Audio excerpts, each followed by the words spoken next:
Salut les petits mecs, on se retrouve pour une nouvelle vidéo. Donc vidéo comment, enfin un petit tuto en fait, comment faire son réglage soupape sur une dirt. Donc nous on va le faire sur le gunshot, s'il en a bien besoin.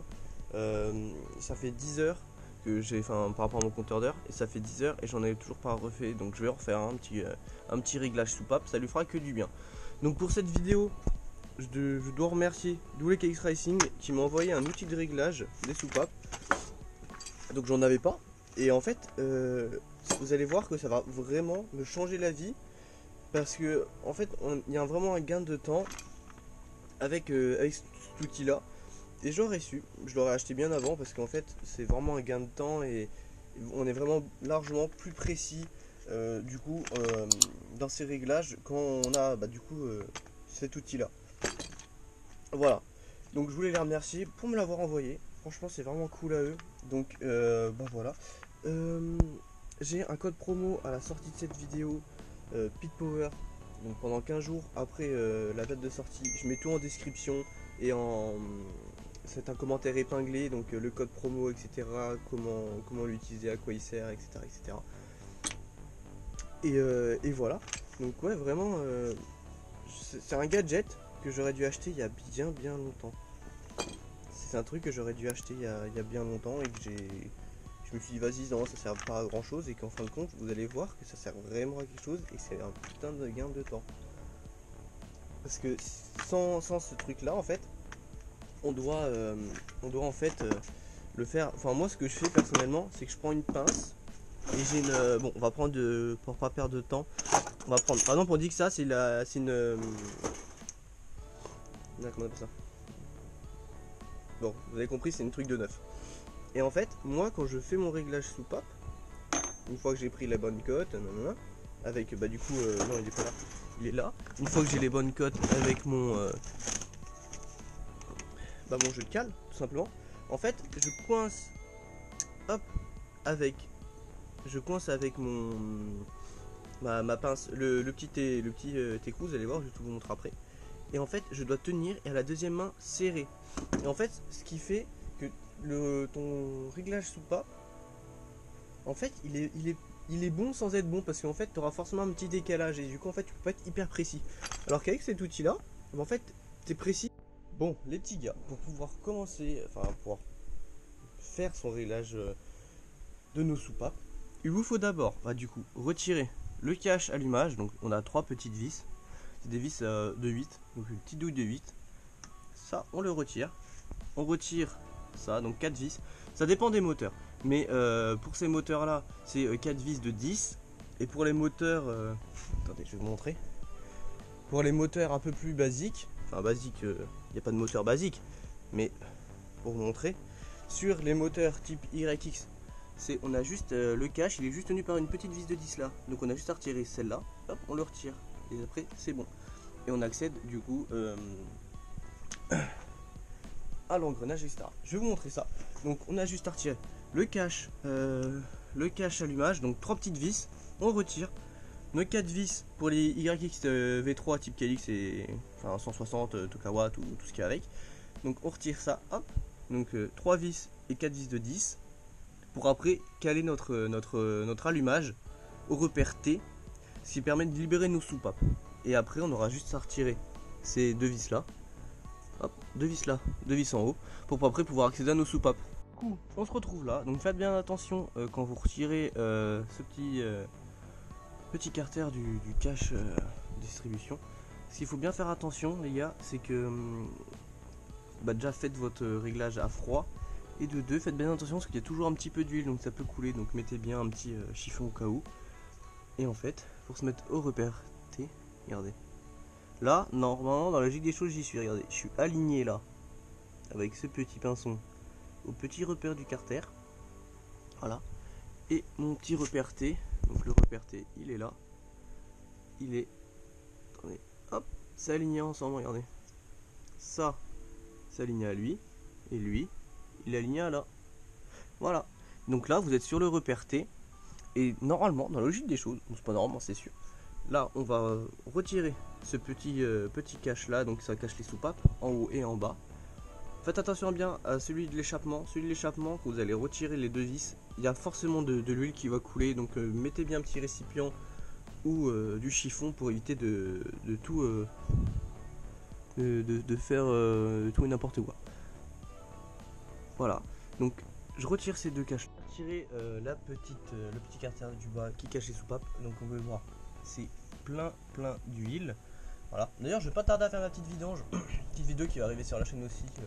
Donc vidange du bloc, etc. Nettoyage de la crépine et des filtres à huile. Enfin du filtre à huile et de la crépine aussi. Mais regardez ça. Et pour savoir si vous êtes bien du coup au reperté, vous pouvez regarder. Enfin, regardez. Écoutez le petit bruit. Vous entendez? En fait là vos soupapes ne sont plus en contrainte. Alors par exemple regardez, si je le retourne un petit peu, il n'y aura plus de jeu. Regardez. On n'entend plus le petit clic-clic. Ce qui veut dire que vous êtes plus. Attendez, hop. Là, j'y suis. Normalement. Voilà. Du coup, quand vous ne pouvez pas, quand vous êtes sur votre moteur et que vous le faites et que vous voyez que c'est pas bon, enfin vous entendez pas votre petit. Voilà. Que en fait vous pouvez pas bouger votre soupape, c'est que vous êtes mal calé au reperté. Donc après, refaites peut-être retourner votre moteur une fois pour vous recaler et regardez si c'est bon. Parce que si vous le faites sans ça, si vous faites votre réglage soupape mais sans vraiment être bien mis au repère T, ah bah quand vous allez démarrer, ça va éclater toutes les soupapes. Donc faites bien attention à ça. Du coup le petit tips, c'est on doit pouvoir bouger les soupapes.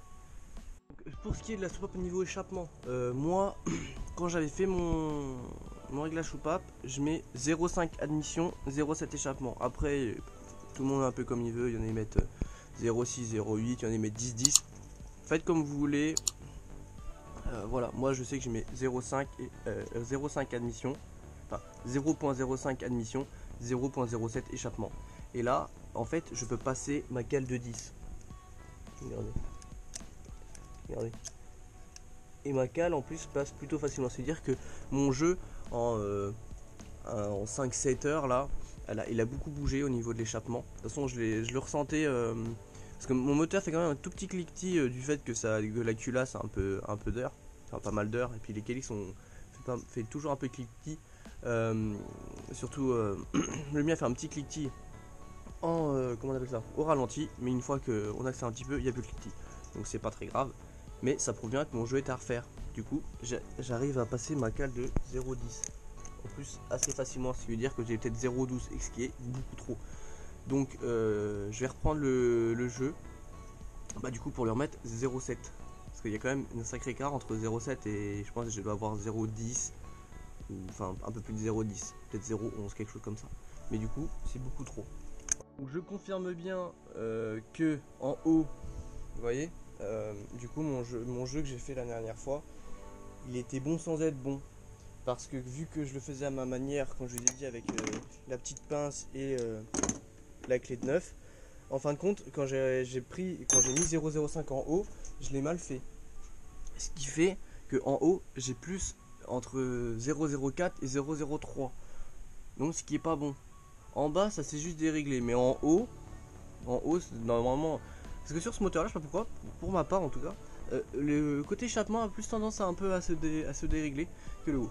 Donc ça veut dire que juste le haut, la dernière fois que je l'ai fait, vu que j'avais pas encore l'outil adéquat, et ben en fin de compte j'ai en fait j'ai mis 0,05 pour faire mon bon jeu, et en fin de compte quand j'ai serré, j'ai dû un petit peu bouger avec ma pince, ce qui a fait que j'ai mis 0,04, 0,03. Voilà, donc ça prouve bien que cet outil là va vraiment servir, c'est qu'il va vraiment être pas mal quoi. Enfin bon, trêve de blabla, je vous montre tout ça, comment on fait, et je vous reprends juste après. Comme ça, j'espère que vous arrivez à bien voir, vu que je suis en grand angle, j'espère que c'est pas trop loin. Donc hop, quand je vous disais le petit carré sur le petit carré, tac tac, on se met dessus, on rentre la petite clé de 9 jusqu'à temps que ça soit buté, et là par exemple on peut desserrer. Bon, j'ai déjà desserré au préalable, mais bon.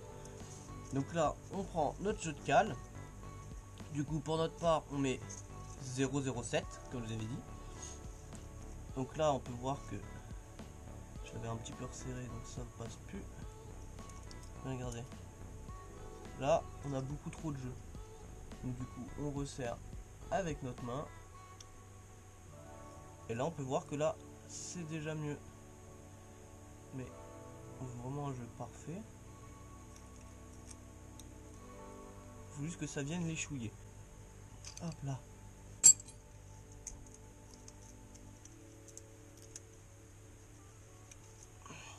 Et là, on est bon.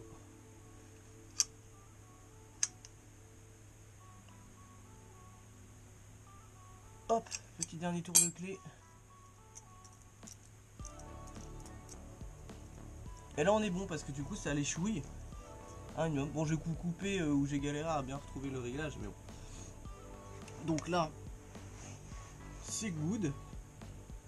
C'est good, c'est good. Ça les chouille. C'est pas mal. Donc là, on est bon. Je vais pas vous montrer pour le haut parce que je vais encore plus galérer à filmer, sachant qu'en plus il y a bien les fils, donc ça va être un peu plus chiant. Mais c'est le même principe, sauf que là, au lieu de prendre sur notre jeu de cale, au lieu de prendre 0,07, on prend 0,05. Voilà les gars. Les petits gars, du coup c'est bon. J'ai mis 0,05 à l'admission, 0,07 à l'admission, à l'échappement. Il ne nous reste plus qu'à remettre les petits capuchons en haut, en bas avec les deux vis. Après tout ça, il nous reste à remonter notre cache distribution et notre cache allumage, et après tout est nickel et tout sera bon. Pour ce qui est de cette petite outil là, faut juste le prendre en main, mais une fois que c'est pris en main, en vrai c'est hyper simple, et en vrai bah, c'est un gain de temps, c'est vraiment un putain de gain de temps quand même ce petit truc là. Donc voilà, donc n'hésitez pas à vous abonner les petits gars. Ça part en ça sera mis en description, et aussi le lien en description avec le lien du site, tout ce qui va avec. Voilà, voilà. Somehow you bring me a broken heart.